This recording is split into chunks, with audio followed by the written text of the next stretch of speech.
اگر ہم یہ کہہ رہے ہیں کہ جہاد کے معنی میں گنجائش موجود نہیں ہے تو اس کی دلیل بھی تو عرض کر رہے ہیں نا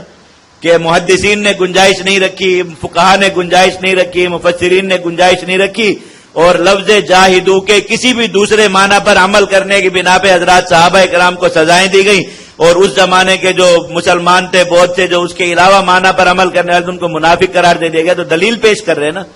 تو جو آدمی یہ کہتا ہے کہ لفظ جہاد کے اندر گنجائش موجود ہے اس کے ذمہ بھی تو دلیل پیش کرنا ہے، وہ دلیل اپنی پیش کرے، اور پھر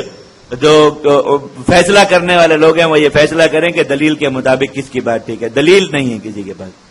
اور مل بھی نہیں سکتی، اس لیے کہ جو علم دین اب تک لکھا جا چکا اور مرتب کیا جا چکا اور مسلم اصول قائم کیے جا چکے. میں آپ کو ایک آخری خلاصے کی بات یہ بیان کر دوں کہ جہاد کے معنی میں اگر گنجائش تسلیم کر لی جائے تو اسی اصول کی بنا پر صلاۃ کے معنی میں بھی گنجائش کو تسلیم کرنا ہی پڑے گا، صوم کے معنی میں بھی گنجائش کو تسلیم کرنا پڑے گا، حج و زکوٰۃ کے معنی میں بھی گنجائش کو تسلیم کرنا پڑے گا. اگر آپ ان کے اندر گنجائش کو تسلیم نہیں کرتے تو جہاد میں بھی نہیں کر سکتے، اور اگر اس میں کرتے تو ان میں بھی آپ کو کرنا ہی لازم ہے.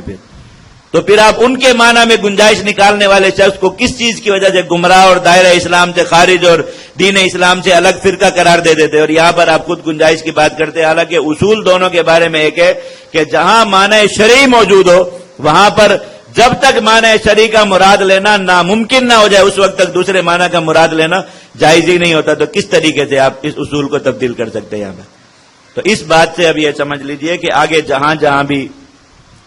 آیات میں اب ہم لفظ جہاد پڑھیں گے اس کا معنی قتال فی سبیل اللہ ہی ہوگا حضرات فقہائے کرام کی انہی تشریحات کے مطابق. تو جہاد کے جو مسائل بیان ہوں گے